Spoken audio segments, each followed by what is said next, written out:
Yo, it's your boy Lelo Jones, and you watching Lelo in the Garden. I'm in the garden, chilling in the garden, wildin' in the garden. Looking for me, I'm in the garden. I'm in the garden, I'm in the garden. Can't find me in the street, but you might find me in the garden. I'm in the garden, chilling in the garden, wildin' in the garden. Looking for me, I'm in the garden. I'm in the garden, I'm in the garden. Can't find me in the street, but you might find me in the garden. I'm in the garden chillin', helping these plants grow. When you get your hand dirty, it's food for your soul. In the element where you can't catch the breeze, while you break a sweat and get some dirt on your knees. In the garden, that way you can't find me. Getting all this knowledge and it don't cost a thing. Yeah, man, y'all see it. Back in Shadyville with it real quick. About to give y'all a quick update on how things been looking since we've been using that hoochie water and got away from that city water. We also gonna go over here and mess with those bees. You dig what I'm saying? We're gonna open it up, see how the bees are working in there, making sure everything good. And then, you know what I'm saying, we just gonna make sure they healthy and make sure they okay, because like I told you, those bees came in and they swarmed that hive naturally. You did. I didn't buy those bees, acquire those bees, or anything like that. They just came into the hive because it had foundation, and that is a beautiful thing. You did what I'm saying. We have not yet planted down in our little raised beds. So that's what we're about to do today as well. We're gonna go ahead, put the plant down on these little raised beds.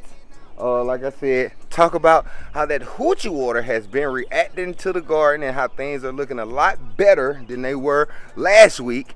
And like I say, bust open that beehive and see how those bees are thriving and how they making it do what it does in Shadyville. Get back. Okay. First off, let's look at these raised beds. Let's see how these plants are doing. You did what I'm saying? Y'all see right here, that was a sweet pepper. When we was using that city water, for some reason it died all the way back to the stem. But since we've been using that hoochie water, look at them new leafies coming off in that thing. You did what I'm saying? When we was using the city water, the beans and everything start turning yellow and the leaves start dying back. But now you can see, in less than a week, we have better foliage on our beans. Even the little small sugar baby is starting to shoot out new leaves. You can look over here at the long beans, and they're starting to grow up the trellis. You dig what I'm saying? So it's giving me a lot of confidence to know I was correct by switching my water source. You dig what I'm saying? Also, you see some of the other plants are starting to go into seed. I'm going to prune those back, and hopefully we can get some more leaf and foliage up off of them, because these right here are the bok choys. You did. What else we got over here? We got the dill over here. We have some cilantro right there.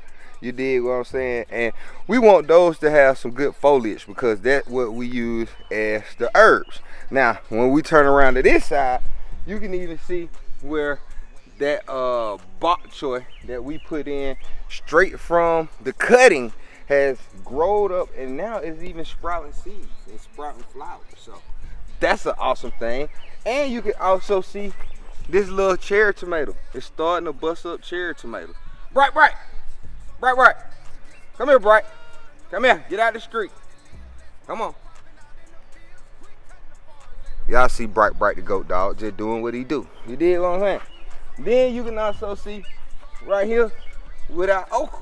The okra is even starting to get a lot greener and bust up through there. And once again, you can see this Chinese long bean running up that thing. Sugar baby also looking good too. So yeah, man, time to go ahead and put these seeds down in the trellis. What we're gonna put down is I'm gonna put a sugar baby on one side and beans, and then on the other side I'm gonna put a few cucumbers and some more beans. So the beans can run up the trellis as well as the cucumbers can run up the trellis, And the sugar babies, which is those watermelons, can run up the trellis as well.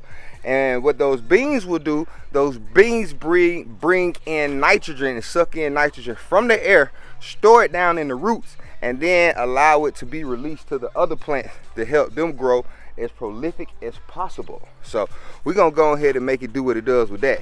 And I saw this little old school planting hack on what it was, the Instagram. Old dude had a PVC pipe, held it down to the ground, dropped them seeds right in place. So I'm gonna do that today, because that'll also help when you're doing a lot of planting from seed, that you don't have to bend over so much. So I like that. I'm gonna use it right now. Swiftly, if we don't change quick, then we will reach distinction. And time is running out fast, contrary to what you may be thinking. This a new wave, so get your life jacket and take a ride. So be prepared to have some fun and let out the child on the inside. We'll dip and dive and jump into some garden knowledge. Then your place will be really bustin' and you'll truly be ballin'. We growing and getting, we growing and getting, we growing and getting there. We growing and getting, we growing and getting, we growing and getting there. We growing with knowledge to get to that money. Now they give us that money to install their gardens. I'm growing and getting, I'm growing and getting, I'm growing and getting there. I'm growing and getting, I'm growing and getting, I'm growing. Yeah, man. Y'all see it. Just hit it with the woo woo. You did what I'm saying. And put them seeds in the ground. You hear me? We used that PVC pipe, and that was kind of tight. You feel me? I'm going to go ahead and, expound upon what I like and didn't like about it during tea time. But let me show you. Right here, I put like 5 or 6 Chinese long beans on this side with a sugar baby, because I want that sugar baby to be next to them long beans, and I don't want them long beans to intertwine because they so long, and I might have to get up in here and basically make a little, hammock or something to support the sugar baby, so it won't be too heavy on the vine and fall off like some of our watermelons did last year at the Outdoor Fresh Farm. And what I did on this side was, on this side closer to me, I put like 5 or 6 rattlesnake pole beans, because I really like those. And I put 2 cucumbers, you know what I'm saying? Those are cucumbers if you didn't understand my vernacular. You did. Then I came around here, on this side right here, and on the outside I put the 2 cucumbers. But then on this side I put them blue cocoa beans in that thing. Those are really dope, you know what I'm saying? I always like to do the colors and have a lot of exotic stuff growing, so that's what we did. We got the cucumbers over there with the cocoa beans. Then right here, I put some more sugar baby with some more long beans, because I really, really, really do like the long beans. And they super cool when they grow too, you know what I'm saying? They make like a little curtain, you feel me? But before we start messing with these bees, I'm gonna go ahead and get ready for this tea time. You did what I'm saying? Hit this cold brew sun brew, so it'll be ready when we finish with all the work today.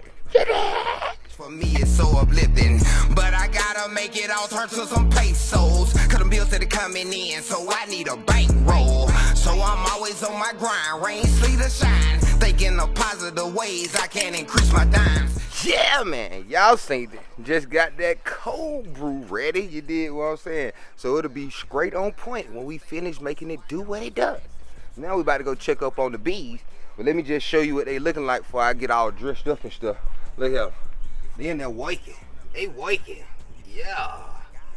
Yeah. Yeah, we about to go ahead and check on these ladies and see what's really going on the inside of the hive. But first, let me go gear up and make sure I'm on point, because like I always say, safety is no accidents, and I don't feel like getting stung today. Yeah, man. Y'all see it. I'm geared up and ready to rock and roll. But first, we need to go ahead and create some smoke so we can, basically not so much confuse the bees, but that will lessen that pheromone that they put off when they feel like they have an invader or anything like that. And it'll also save me from getting attacked. You did what I'm saying? So that's what we about to do. go ahead and make sure we got our smoker game right. Then I'm gonna put me gloves on and we about to jump into this beehive. Get it? I gotta get it, yeah, I'm on my way. It's good money on the line and I gotta get paid. I gotta get it, yeah, I'm on my way. It's good money on the line and I gotta get paid. Holla at me, I know what your garden needs. I can make your garden dreams a reality. Holla at me, I know what your farm needs. I can make your farming dreams a reality. Alright, we got the smoke ready. Now it's time to glove up and dive in. Alright, we about to dive in this thing. First off is always go from the side. Never come directly in from the front, because as you can see, that's where these ladies enter it. You know what I'm saying? When you come directly in their flight path, I mean, you kind of asking for trouble. You dig what I'm saying? These bees are very, very docile and very calm. These are some of the calmest bees I have worked with, but I'm still not taking any chances. You dig what I'm saying? Let me pop this off. I had this on for when I was relocating the hive to make sure that, you know, everything stayed in place. See, we get some activity. Let me go ahead and get my smoke up.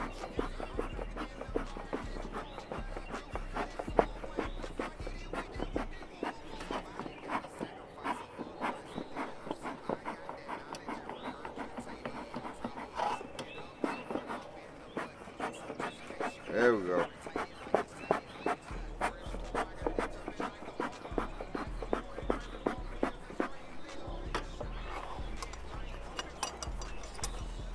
Pull my hive tool out. And now it's time to pry the top open.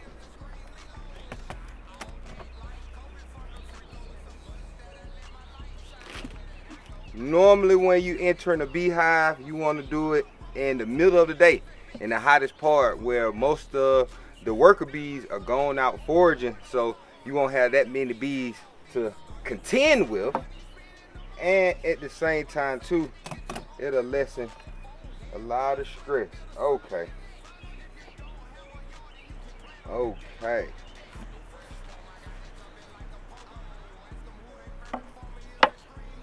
So what I'm seeing in here in this top hive does not look good to me. Yeah, it's a lot of dead bugs. Look like some propolis in here. Let's see if we can pull one of these out. I mean, I don't even think that the bees have even started coming up here to work yet. So, yeah, man, I think they still trying to clean it out and get it ready, actually.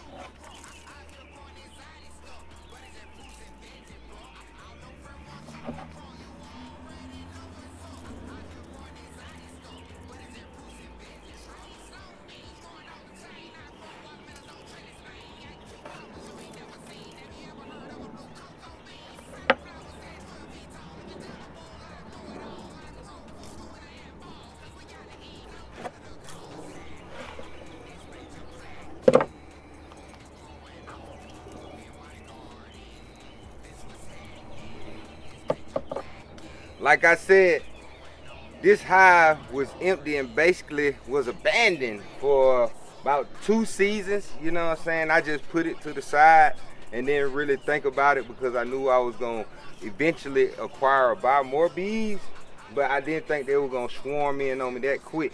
But I'm about to show y'all what it's looking like up here, because it doesn't look good. And at the same time too, I do have some bee experts, you know what I'm saying, beekeepers who I will definitely consult with, and hopefully we can get them on here and they can show me what needs to be done and what we can do to upgrade and boost up this living environment for these bees. So I'm about to go ahead and show y'all what it looked like in here, but I'm telling you, it does not look good to me at all. You did what I'm saying. So let's go ahead and show you this and we can handle that. Get it?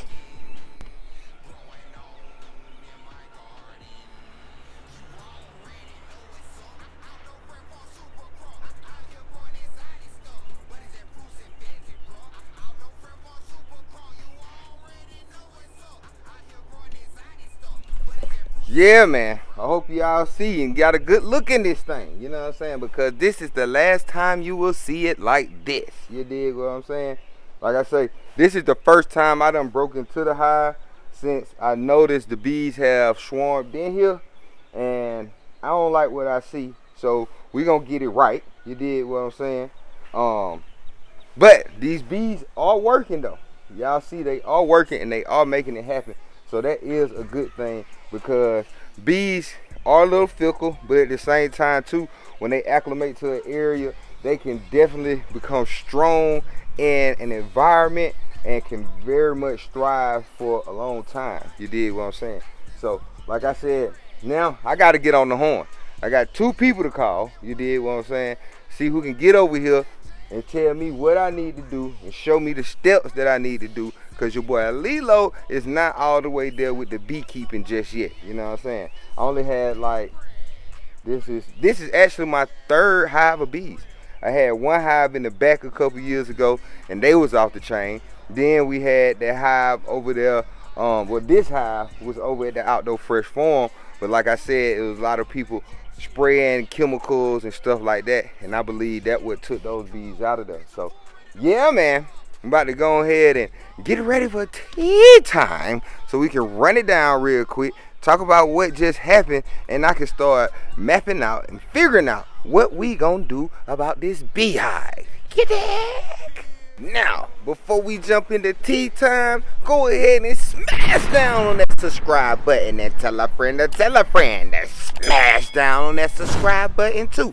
Get it? It's tea time. Yes, sir. Y'all seen it. Got that elderberry and green tea. Yes, sir. That right there is very delicious right now. You know what I'm saying? Made it do what it does real quick. Yeah, real quick. You did what I'm saying? I think this show is about as long as a shortcake off in this thing. You did what I'm saying? But it's all good. I got y'all on the back end. Just don't worry about it. I got you though. I got you. But before we get into all of that right there, let me go ahead and run it down to you. You know what I'm saying? What we did today. What we did today was we did an update on the proliferation that was not happening at Shadyville in the raised bed. It's now starting to plaque just by using, well, just by getting that hoochie water back. You did what I'm saying? That was the main thing. We switched over from using city water to using hoochie water, and you see it is growing. It's definitely changing on a daily basis around here, and I am digging it. That is all the way what's up. You feel me? Because y'all saw how that stuff is jumping like a kangaroo over there at the Outdoor Fresh Farm. You did what I'm saying? We got a whole bunch of plants and squash busting, or tomato busting, bean busting, zucchini busting, bok choy busting, or red kale busting, collard green busting, mustard green busting, Brussels sprouts busting, or the corn coming up in that thing. You know what I'm saying? So it's like, hey man, we supposed to be on the same type of time here in Shadyville. But like I said, we had some issues and we had some setbacks. But now we starting to getting the plaquing back. You hear what I'm saying? Also, we went over there and started looking in that beehive. Like I said, this is the first time I have even looked in the beehive since I noticed that the bees have come in and swarmed in on this hive. And now I got to do something quick. You hear me? I got to call up one of my partners. I got 2 partners I can call, you know what I'm saying? And I'm going to call both of them. We're going to see who can get over here on the quickest on the underlay and show me the right way so we can have these bees really proliferating. You did what I'm saying? Because y'all know them bees are them pollinators. You know, for people who eat honey and stuff like that, they make honey. And overall, bees create a lot of nutritious and medicinal byproducts from them working and doing what they do inside of their hive. You did what I'm saying? So yeah, man. And you know we gotta save the bees. If you know about anything with the environment and all the stuff that's going on with, like I said before, the uses of all these petrochemicals and stuff like that, the pesticides, the fungicides, the herbicides, all these things that basically kill life, you know what I'm saying? And we are trained to think that it's only killing one thing, but it's a whole trickle down effect, you know what I'm saying? You start spraying weed killer around and stuff like that, those plants ingest the weed killer, then the bees and the other bugs, insects, and animals that come and eat those plants, now they ingest those chemicals that have been left in the soil, and that is not cool. You feel what I'm saying? Without bees, it's a lot of things that basically would not grow because they're one of our number one pollinators when it comes down to nature and things being cross-pollinated so it can fruit out. So we have to be mindful of the whole process and the whole cycles of things instead of just looking at one thing that basically I guess you would say are convenient for us. You know what I mean? We're not the only ones here on this earth that's living.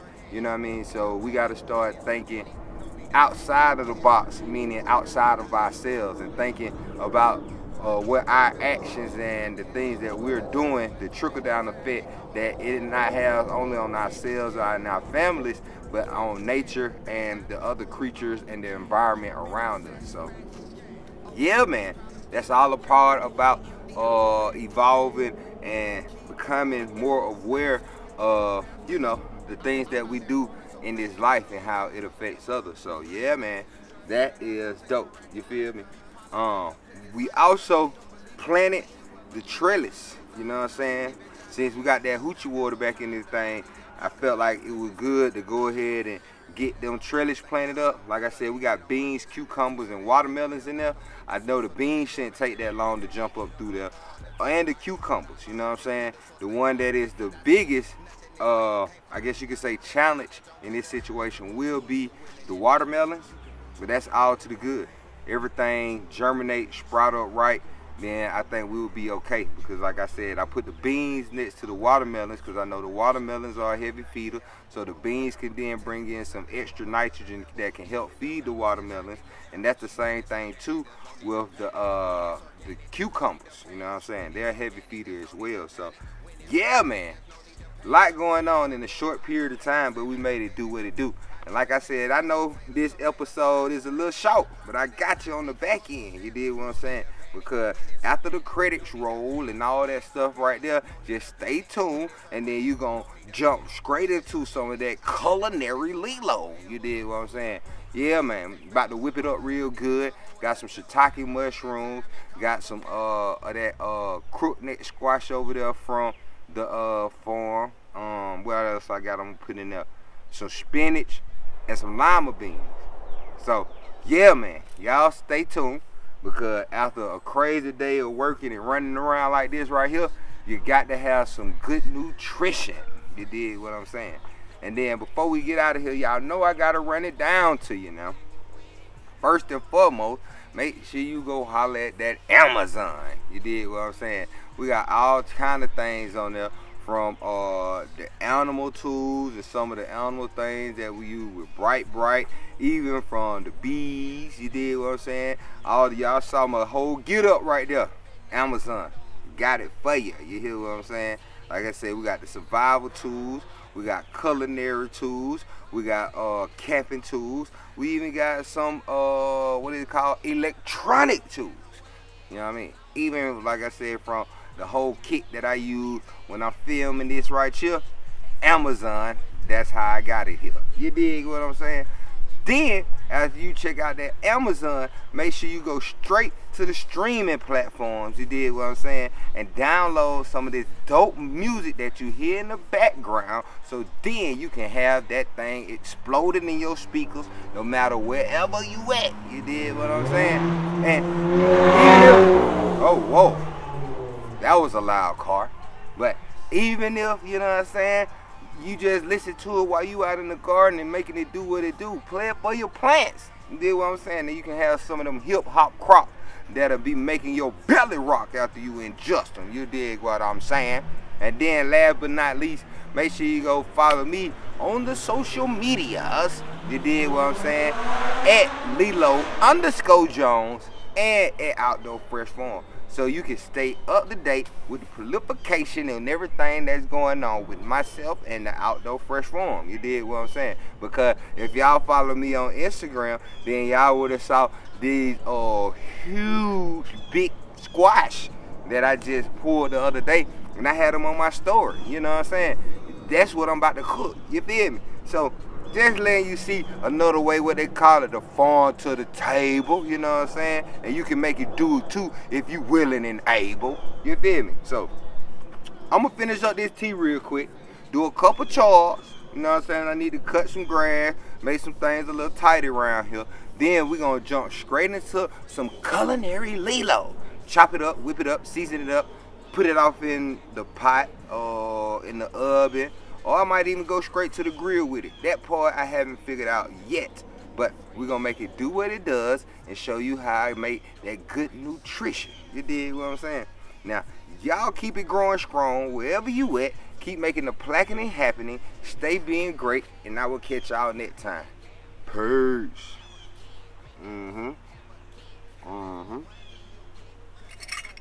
Yes, sir. When you're in this farming biz, make the cow have that calf, make the cow have that calf, make that goat have a kid, make that goat have a kid, cause that's more money you'll get, when you're in this farming biz,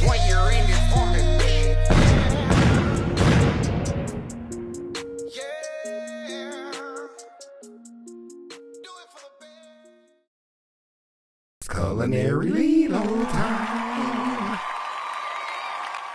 Yeah, man. Welcome to Culinary Lelo, where I make vegan meals that'll give your taste buds thrills. You dig what I'm saying?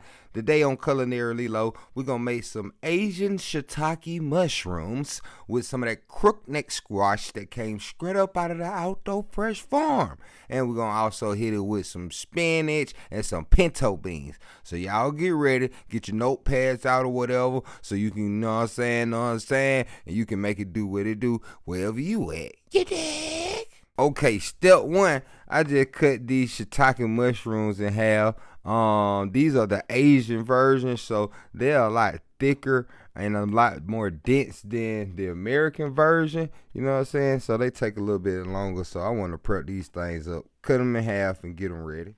Y'all see them, see the different types of patterns they have on their tops and all like that, and you can see that they're very thick and very meaty. So yeah, man.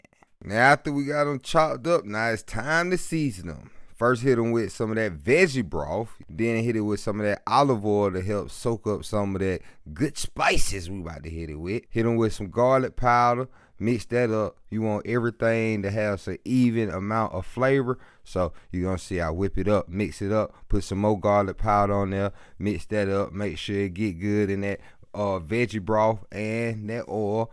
Now that right there, that's smoked paprika. You did what I'm saying? That's gonna give that more of a meaty flavor and a smoky flavor. So you gotta hit it with that smoked paprika. Then I just hit it with a light amount of white pepper right there. You know what I'm saying? White ground pepper.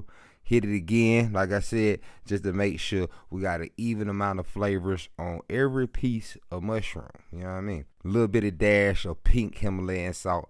Just a little bit, because that veggie broth gonna have some salt in it. Y'all see it. That's that Digg. Yeah. Put it on now. You got to do that. Now, just whip it, make sure it's even.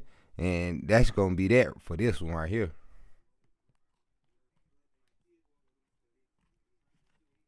Now y'all see this nice illustrious crookneck squash. What I'm gonna do is just cut that in half real quick. I should have scored it a little bit, but I didn't. Just hit it with a little bit of olive oil to make sure it can absorb some moisture and it won't dry out.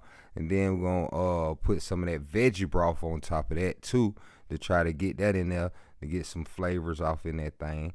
You know what I'm saying? Then we just hit it with a little bit of Himalayan sea salt, some garlic powder. Then you see it. You did. Gotta hit it with that ashwagandha seasoning salt. You feel me?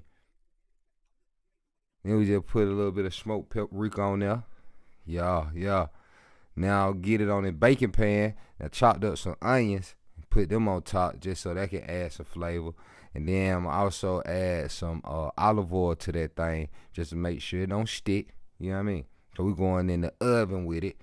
Put some olive oil in the bottom of the shiitakes, and yeah, just load them off in there.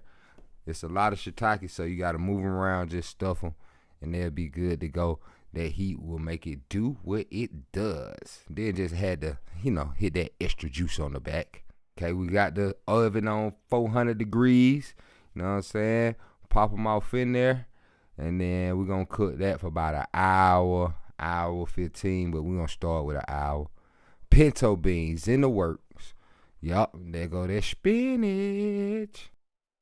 Had hit that spinach with a couple of onions in there. Add some flavor so you can savor. Y'all, now look at that goodness. Look at it. Y'all see it. Look at that tasty treat. That squash with the spinach, with some pinto beans. You know what I'm saying? Then came back with the shiitakes. Ooh. Look at that. Plated up. Ready to go. No meat. All vegan. You dig?